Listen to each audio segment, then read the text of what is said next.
బట్టతలతో బాధపడుతున్నారా? ఆధునితనమైన పద్ధతిలో hair transplantation చేయబడును. Face clinic, Hyderabad. అవును, మీకును ఎంఎస్కే ప్రసాద్ గారికి ఉన్న విభేదాలు ఏంటి అసలు? మేడం ప్రతి ఇంటర్వ్యూలో ఆయన ఎందుకు మేడం ఆయనకి లాస్ట్లోనే చెప్పి ఆయనకి ఎక్కిళ్ళు వస్తాయి. ఆయన పాపం వదిలేద్దాం మేడం. ఆయన ఆయన లైఫ్లో ఆయన హ్యాపీగా ఉన్నారు. అంటే జస్ట్ తెలుసుకుందామని ప్రతిసారి అందరూ అంటుంటారు కదా, వీళ్ళిద్దరికి విభేదాలు ఉన్నాయని. ఆ విభేదాలు ఏంటి, ఉన్నాయా, అంటే సమసిపోయాయా, అట్లా అసలు ఏం ఏంటి? అట్లా ఏం లేదు మేడం. అంటే we are from different generations. Is quite senior to me. Yeah yeah, of course. So ఆయన ఆలోచనలు ఏమున్నాయో అవి మనకు అంత ఐడియా లేదు. అంటే ఏదో ఆయన మనల్ని చేశారని నేను ఏ రోజు అనలేదు మేడం. వేరే వాళ్ళు అంటమే తప్ప మనం ఏం అనలేదు. కాకపోతే నా బాధ్యత ఏంటంటే గోయింగ్ ఫార్వర్డ్ నేను మాత్రము ఏ సామాజిక వర్గమైనా ఎవరైనా కానీ మన దగ్గర టాలెంట్ ఉన్న స్పోర్ట్స్మెనే కాదు, ఏ రంగంలో అయినా I will support each and every one equally madam. మనం అట్లాంటి భేదాలు మైండ్లో లేవు. యాజ్ అ స్పోర్ట్స్మెన్ నేను I spend time with every అంటే person from every society, every సామాజిక వర్గం నుంచి. I have shared rooms, I have been best of friends. నాకు క్లోజెస్ట్ ఫ్రెండ్స్ అన్ని వర్గాల నుంచి ఉన్నారు. I know everybody is the same సొసైటీలో. సో నాకు ఎప్పుడు ఆ భేదం ఉండదు. అంటే I will never carry that for. చుట్టుపక్కల సొసైటీని మొత్తాన్ని నేను మార్చలేను. బట్ ఇండివిజువలీ నేను అందరినీ ఈక్వల్గానే ట్రీట్ చేస్తాను. దట్ ఈస్ అంటే మై పొలిటికల్ ఐడియాలజీ. మీకు ఇష్టమైన క్రికెటర్ ఎవరు? ఇష్టమైన క్రికెటర్లు అంటే growing up Sachin Tendulkar, VVS Laxman. So దాని తర్వాత ఎక్కువ నేను టైం స్పెండ్ చేసిన ధోని. అంటే ఇన్స్పిరేషనల్గా వెరీ గుడ్ పర్సన్. ఇష్టమైన క్రికెటర్లో మన క్రికెటర్స్ వదిలేస్తే బయట దేశాలకు సంబంధించిన క్రికెటర్ అంటే ఎవరు? బయట దేశాలకు సంబంధించిన క్రికెటర్లు అంటే ఉట్టి క్రికెట్ పరంగా అయితే బ్రయన్ లారా, ఇంకా వేరే ఉన్నారు. అంటే ఆడిన వాళ్ళు ఫ్రెండ్స్ అయితే చాలా మంది ఉన్నారు. ఐపీఎల్లో అట్లా మేము ఆడాము, ఎగెన్స్ట్ ఆడిన వాళ్ళు కూడా మంచి. కానీ బట్ టాలెంట్ వైజ్ చూసి ఎంజాయ్ చేసింది అయితే బ్రయన్ లారా. ఇష్టమైన కెప్టెన్ ఎవరు మన దగ్గర మీరు చేసిన వాళ్ళు? ఇష్టమైన కెప్టెన్ అయితే 100% ధోని గారు. అంతే. ధోని గారి గురించి అందరూ బాగా చెప్తారండి, చాలా.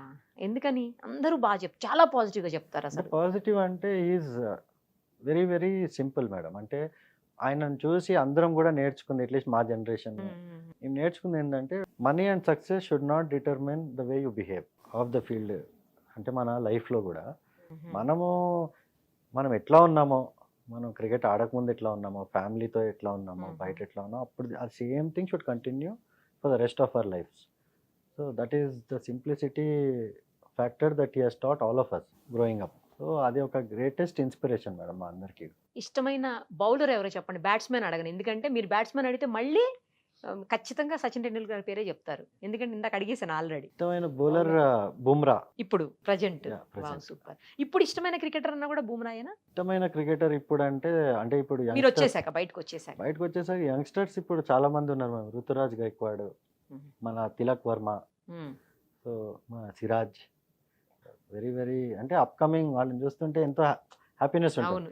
So these youngsters coming up from specially Tilak, Siraj Hyderabad నుంచి వస్తూ మన తెలుగు స్టేట్ అది నుంచి చాలా కాదు madam, inspirational value. Yes of course. ఎందుకంటే మనము వాళ్ళకి కూడా ఇప్పుడు నెక్స్ట్ జనరేషన్ వాళ్ళకి గ్రోయింగ్ అప్ వాళ్ళని చూసి పైకి, ఇప్పుడు మేము ఎట్లా వివిఎస్ లక్ష్మణ్ని చూసి, వెంకటపతిరాజు గారిని చూసి మనం కూడా ఆడగలం. చాలా సీనియర్స్. సీనియర్స్ కాకపోతే మనం చూసాం కదా, ఇండియా ఆడటానికి ఓకే ఇట్లా ప్రాక్టీస్ చేయాలి, ఇట్లా మనం కూడా ఆడొచ్చు అని ఒక కాన్ఫిడెన్స్ వస్తుంది. ఎవ్రీ జనరేషన్ కి మనకు అట్లా ప్లేయర్స్ వస్తూ ఉంటే నెక్స్ట్ జనరేషన్ కి ఇంకా ఇన్స్పిరేషన్, మంచి ఇన్స్పిరేషన్. అవును. ఇప్పుడు వెళ్తుంటారా ఎప్పుడైనా సరదాగా క్రికెట్ కోసం బయట చూడడానికి? అంటే అంత టైం లేకుండా అసలు అదే కదా ఇందాక చెప్పాను, మనం టోటల్ ఫోకస్. అంటే ఎప్పుడన్నా ఎంతైనా మీ ప్యాషన్ కదా, అది మీకు ఇష్టమైన కెరియర్ కదా ఫస్ట్ లో. యాక్చువల్లీ దీని ముందు కూడా చాలా టోర్నమెంట్స్ వెళ్ళాలి నేను, ఈ ఓవర్సీస్, ఈ లీగ్స్, ఈ T10 అని, IL T20 అని చాలా రకాలు ఉన్నాయి. అన్ని కూడా క్యాన్సిల్ చేసుకున్నాం మేడం. సో ఎందుకంటే ఒక్కసారి మనం దీనిపైన ఫోకస్ పెట్టినప్పుడు it should not waiver. Correct. Complete focus, కొంచెం మైండ్ రిలాక్సేషన్ కి అప్పుడప్పుడు. లైఫ్ అంతా ప్రెషర్ లో ఆడాము, అది రిలాక్సేషన్ ఎట్లా అవుతుంది? మీరు ఆడరు కదా ఇప్పుడు. ఇప్పుడు చూస్తారు, ఆడే వాళ్ళకి ఎక్కువ ప్రెషర్ ఉంటుంది మనకంటే. అవునా కదా? చూసే వాళ్ళకి ఎక్కువ ప్రెషర్. అంతేనా?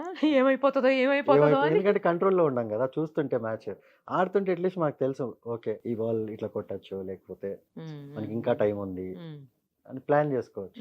చూస్తుంటే మనం ఏం చేస్తాం? మీరు ఆడేటప్పుడు బాగా టఫెస్ట్ బాల్ ని ఎప్పుడు ఫేస్ చేశారు? తిట్టుకున్నారా ఎప్పుడన్నా బౌలర్ ని? అట్లా తిట్టుకోవటం అని ఏమి ఉండదు మేడం. బట్ టఫెస్ట్ అంటే చాలా చాలా మ్యాచెస్ లో నాట్ అన్ ఈజీ థింగ్ కదా. Lot of tough phases, tough bowlers especially. అంటే బాగా గుర్తుండిపోయే టఫెస్ట్ బౌలర్. అంటే ఆఫ్ లేట్ అంటే ఫ్యూ ఇయర్స్ కొద్దిగా Bumrah was very very tough. మిగతా వాళ్ళు ఓకే మేడం. అంతగాని Bumrah was I think the toughest bowler. మన వాళ్ళల్లో మన వాళ్ళని కదా ఐపీఎల్ లో ఆడిన దాంట్లో. ఐపీఎల్ లో నేను ఇంటర్నేషనల్ అడుగుతుంది ఇంటర్నేషనల్ మ్యాచ్ లో. ఇంటర్నేషనల్ లో మనకి టఫెస్ట్ అంటే మేబీ ట్రెంట్ బోల్ట్. మొన్న కూడా ఆడాడు కదా. ఎలా ఉంటారండి అంటే మీరంతా బయటగా ఒక రకంగా కనిపిస్తారు అంత మంచి టీం వర్క్ తో, బట్ బ్యాక్గ్రౌండ్ లో మీరంతా కలిసి ఉన్నప్పుడు భలే సరదాగా సాంగ్స్ ప్లే చేసుకుంటూ వాటికి డాన్స్లు వేస్తూ కొట్టుకుంటూ కూల్ డ్రింక్ బాటిల్స్ మీద వేసుకుంటూ ఇవన్నీ కొన్ని కేకులు మొహానికి పూసుకుంటూ ఇలాంటివన్నీ కొన్ని బయటకు వస్తూ ఉంటాయి పిక్స్ వీడియోస్. నిజంగా అలా ఉంటుందా లోపల? అట్లనే ఉంటుంది మేడం. ఇప్పుడు కొత్తగా వచ్చే జనరేషన్ మరి ఇంకా ఎక్కువ చేస్తున్నారు. అవునా? వాళ్ళ కొద్దిగా ఇన్స్టాగ్రామ్ ఇవన్నీ పిచ్చి బాగుంది. అవునవును. సో వాళ్ళందరూ కాదు, కొద్దిగా మా జనరేషన్ వాళ్ళు కొద్దిగా రిజర్వ్డే ఉంటాము. కాకపోతే వెరీ వెరీ ఫ్రెండ్లీ. అంటే చాలా రిలాక్స్డ్ అట్మాస్ఫియర్ ఉంటుంది. అంటే very nice atmosphere madam. Dressing rooms అన్ని కూడా ఇండియన్ టీమ్ కానీ సిఎస్కే కానీ very very good atmosphere. So ఇప్పుడు వచ్చే కుర్రోళ్ళు ఇంకొద్దిగా వాళ్ళు Aggressive గా. వాళ్ళ క్రికెటర్స్ నుంచి కొద్దిగా మూవీ స్టార్స్ కూడా ప్రోగ్రామ్ లో ఉన్నట్టున్నారు. సో అవన్నీ మా వరకు అయితే అన్ని లేవు. ఇప్పుడు నెక్స్ట్ గోయింగ్ ఫార్వర్డ్ ఏమవుతుందో చూసుకోవాలి. కొట్టుకునే వాళ్ళు ఎప్పుడైనా డ్రెస్సింగ్ రూమ్ లో? లేదు మేడం, అంత ఎప్పుడు డ్రెస్సింగ్ రూమ్ లో అట్లా ఏమి ఉండదు. మీరు ఒకసారి హైదరాబాద్ లో మ్యాచ్ జరిగేటప్పుడు ఫుడ్ తీసుకొచ్చారంట, మీరు ఇంటి నుంచి ఫుడ్ తీసుకొచ్చారట. ఆ తీసుకొచ్చినప్పుడు ఆ ఫుడ్ ని లోపలికి పోలీసులు అలౌ చేయకపోతే సెక్యూరిటీ వాళ్ళు ధోని గారే స్వయంగా బయటకు వచ్చి మరి మీ ఫుడ్ ని తిని ఎంజాయ్ చేసి వెళ్ళారంట. క్రికెటర్స్ అందరూ వచ్చారు బయటికి, ధోని గారు ఎస్పెషల్ ఆయన కూడా బయటకు వచ్చి మరి ఆ ఫుడ్ తిని వెళ్ళారంట. అది ఏమైందంటే మేడం, నేను యాక్చువల్లీ అప్పుడు ముంబై ఇండియన్స్ ఆడుతున్నా.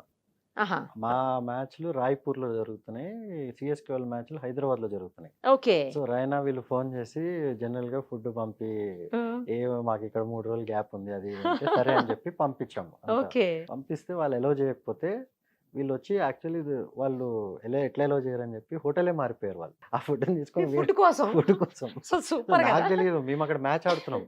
మ్యాచ్ అయిపోయిన తర్వాత ఇవన్నీ న్యూస్ లో వస్తున్నాయి ఇది జరిగిందని. నేను షాక్, ఇదేంటిరా బాబు అని. నేను ఫోన్ చేస్తే మా వాళ్ళందరూ చెప్తున్నారు ఇంత పెద్ద డ్రామా అయింది అని. అరే, ఎందుకు అలో చేయలేదు ఫుడ్? అది ఏమో మేడం, మా హోటల్ వాళ్ళు ఎందుకు చేయలేదో మరి. హోటలే మార్పించేశారు మీ ఫుడ్ తోటి అయితే. నేను కాదు కదా మేడం. మీ ఫుడ్ తో అన్న అందుకే. ఇంటి నుంచి చేయించి తెచ్చారా? ఇంటి నుంచి అక్కడ వండించి. ఏంటి స్పెషల్ అందులో ఏముంది? ఏం లేదు మేడం, నార్మలే మన హైదరాబాద్ లో బిర్యానీ. ఫుడ్ అంతా బిర్యానీ. అందులో బాగా ఇష్టమా ఏంటి ధోని గారికి? జనరల్ గా మనం వేరే ప్లేసెస్ కి వెళ్ళినప్పుడు ప్లేయర్స్ ఇట్లా ఇంటి నుంచి కానీ ఫుడ్ అది వస్తుంది. దట్ తెస్తుంటారా? Has been a culture. ఇప్పుడు ఢిల్లీలో ఆడితే ఢిల్లీ నుంచి అక్కడ అట్లా. ఏమైనా ప్లేయర్ ఉంటే వాళ్ళ ఇంటికి వెళ్తాము, లేకపోతే ఫుడ్ ఓకే, ఓకే. తీసుకొస్తారు. అట్లా ఉమ్, ఒక మంచి ఫ్యామిలీ ఎన్వైరన్మెంట్ అనేది సూపర్ అసలు. ఉంటుంది మేడం ప్లేయర్స్ లో. చాలా మంచిగా ఉంటారేమో కదా. ఆ, అవును, ఆ మ్యాచ్ జరిగేటప్పుడు మొత్తం ఒకళ్ళ షోల్డర్స్ మీద ఒకళ్ళ చేతులు వేసేసుకుని చుట్టూ రౌండ్ అప్ చేస్తారు. అవును. రౌండ్ అప్ చేసేసి మొత్తం మధ్యలో వంగేసి ఏదో మాట్లాడేసుకుంటారు. ఏం మాట్లాడుకుంటారు? అంటే నాకు అది ఎప్పుడు huddle, తెలుసుకోవాలని అంటే కోరిక.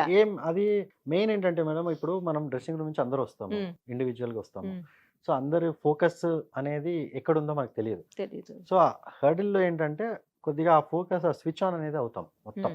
సో మన ఇదేంటి, మనం ఇప్పుడు నెక్స్ట్ ఏం చేద్దాం అనుకుంటున్నాం అనే ఒక మెయిన్ మెంటలీ స్విచ్ ఆన్ అవ్వడానికి మేడం, అది మోర్ దెన్ ఎనీథింగ్. గేమ్లో వెళ్ళేటప్పుడు అంతా 11 మెంబర్స్ స్విచ్ ఆన్ అయి ఉంటే మన ఫోకస్, మన పర్పస్ అనేది క్లియర్గా ఉంటుంది. అంటే మనం మామూలుగా ఫ్రెండ్స్ అందరు కూర్చుని ఏదన్నా విషయాలు మాట్లాడుకునేటప్పుడు ఇది ఇలా చేస్తే బాగుంటుంది, అది అలా చేయాలి, ఇది అవే మాట్లాడుకుంటారు అక్కడ. అంటే అంతే అట్లా ఏముండదు మేడం, అంత అడ్వైజ్లు ఇచ్చేది ఏముండదు. అందరికీ వాళ్ళ పని అయితే తెలుస్తుంది. తెలుస్తుంది. జస్ట్ ఏంటంటే స్విచ్ ఆన్ కానీ ఫోకస్ మెయిన్, ఎవరు కొద్దిగా వేవర్ కాకుండా. ఓకే. సో అంటే బయట అన్ని డిస్ట్రాక్షన్స్ అన్ని పక్కన పెట్టి గేమ్లో వెళ్ళటానికి కదా. ఈ బ్యాట్స్మెన్ డేంజర్ ఉంటాడు, ఆ బౌలర్ డేంజర్ ఉంటాడు, జాగ్రత్తగా ఉండాలి, ఇలాంటివి చెప్పుకుంటారా? ఏముండవు మేడం, అదే మీరు మరీ క్రికెట్ ని బిగ్ బాస్ షో చేస్తున్నారు మీరు. దాంతో ఎందుకు ఏముండవు. పోలుస్తారంటే అట్లా ఏం లేదు. అట్లా ఏముండదు మేడం, చాలా కానీ అంతసేపు ఏం మాట్లాడుంటారు, మొత్తం అందరు షోల్డర్స్ మీద చేతులు వేసేసి కింద ఒంగోని అంత ఏదో సేపు ఉండదు మేడం. చెప్పేసుకుంటుంటారు. ఎంత 10-15 సెకండ్స్ ఉంటుంది అంతే. 10-15 సెకండ్స్ లో కూడా ఏం మాట్లాడుకుంటారు అనేది ఇప్పుడు పెద్ద క్వశ్చన్ అందరికి. అదే ఏం ఉండదు మేడం. ఇప్పుడు వెళ్తున్నాం అనుకోండి, ఓకే సరే మనం అందరం కొద్దిగా ఫోకస్ చేద్దాం, ఎనర్జీ ఇంటెన్సిటీ, కొద్దిగా ఫీల్డింగ్, మనము ఫీల్డింగ్ అంతా కొంచెం Main- కేర్ఫుల్ గా main- ఉండాలి. కేర్ఫుల్ అంటే main energy madam, energy intensity, effort proper గా ఇద్దాం అట్లా. ఒక మ్యాచ్ అయిపోయాక నెక్స్ట్ మ్యాచ్ స్టార్ట్ అవడానికి ఒక హాఫ్ అన్ అవర్ అట్లా టైం ఉంటుంది కదా ఇంటర్నేషనల్ మ్యాచెస్ లో. అఫ్ కోర్స్ ఐపీఎల్ ఉంటుంది, అంత టైం ఉండదు. అది ఇన్నింగ్ మధ్యలో. ఇన్నింగ్ మధ్యలో ఒకదానికి మధ్యలో. అప్పుడు మీరు కొంతమంది ఫుడ్ తీసుకుంటారు, కొంతమంది అసలు ఓన్లీ జస్ట్ లిక్విడ్సే తీసుకుంటారు. నిజమేనా అది? అట్లా అవును ఎందుకనండి? మేడం. అంటే ఎవరి అంటే కెపాసిటీ ఎవరి బాడీ వాళ్ళకి తెలుసు మేడం. అంటే మ్మ్. ఆప్టిమం మనకి ఫిజికల్ కెపాసిటీ, వాళ్ళకి ఒక రొటీన్ అనేది ఫామ్ అయి ఉంటుంది over period of many years. So అది ఎవరి వాళ్ళది ఇండివిజువల్గా they take care of it. కొన్నిసార్లు ఇంటర్నేషనల్ మ్యాచెస్ లో చూస్తున్నప్పుడు గొడవలు పడుతుంటారు, మన వాళ్ళు తిట్టడం, వాళ్ళు ఏవో సైకిల్ చేయటము, బ్యాట్ పెట్టి చూపించడం, ఇట్లా చాలా సార్లు. మన కోహ్లీ గారు అయితే ఎక్కువ సార్లు అవుతుంటాయి ఆయన ఉన్నప్పుడు అయితే, అని చాలా అగ్రెసివ్ ఉంటారా? అంత అట్లా ఏం లేదు మేడం. అంత అంటే గ్రౌండ్ లేదో కొద్దిగా అట్లా ఉంటారు కానీ బయట అట్లా ఏమి ఉండదు. అక్కడేనండి మ్యాచ్ దగ్గర అడుగు. మ్యాచ్ దగ్గర అట్లా ఏమి ఉండదు madam. It is just that ఆ కొద్దిగా ఇంటెన్సిటీ, అంటే మనం కంపీట్ చేస్తున్నాం కదా, ఆబ్వియస్లీ ఆ బాడీ లాంగ్వేజ్ అనేది కొద్దిగా అగ్రెసివ్గా, కొంతమందికి అట్లా ఇష్టం, కొంతమంది కామ్గా, వేరే వాడు ఏమన్నా కూడా మనం రియాక్ట్ కాకుండా అట్లా కూడా ఉండటం చాలా మంది ఉంటారు. అంటే వాళ్ళ బెస్ట్ ఎట్లా వస్తుంది బయట. కానీ ఇప్పుడు కోహ్లీకి ఏంటంటే అగ్రెసివ్గా లేకపోతే బెస్ట్ రాదు. సో మెయిన్ తన బెస్ట్ బయటికి తీసుకురావడానికి తను కొద్దిగా అట్లా పంప్డప్గా ఉంటాడు. ఇప్పుడు ధోని గారు ఉన్నారు అనుకోండి, అది ఎంత కామ్గా ఉంటే అంత అంత ఆయన బెస్ట్ బయటకు వస్తుంది. అట్లా ఎవ్రీ ప్లేయర్కి డిఫరెంట్ ఇది ఉంటుంది. అక్కడ అంపైర్లు ఎందుకండి అసలు నోరే మెదపరు? వాళ్ళకి ఇన్స్ట్రక్షన్స్ ఉంటాయా? అంటే అంపైర్లు అంటే బేసికలీ ఇట్లాంటి cricket traditional is gentlemen's game madam. Umpires general game మాట్లాడరు అస్సలు మాట్లాడరు కదా. అట్లా అన్లెస్ మనము ఏమన్నా అక్కడ ప్రాబ్లం అవుతుంటే అడిగితే లేకపోతే మనం తప్ప. అడిగితే అంతే తప్ప umpire generally don't interfere that much. అంటే ఇవన్నీ ఇంటర్నేషనల్ మ్యాచెస్ లో చూస్తాం కదా, చిన్న చిన్న డౌట్లు అనమాట. అవన్నీ క్లారిఫై చేశారు ఇప్పుడు. సుమన్ టీవీలో మీ పర్సనల్ అండ్ బిజినెస్ ప్రమోషన్స్ కోసం కింది నెంబర్కి కాంటాక్ట్ చేయండి.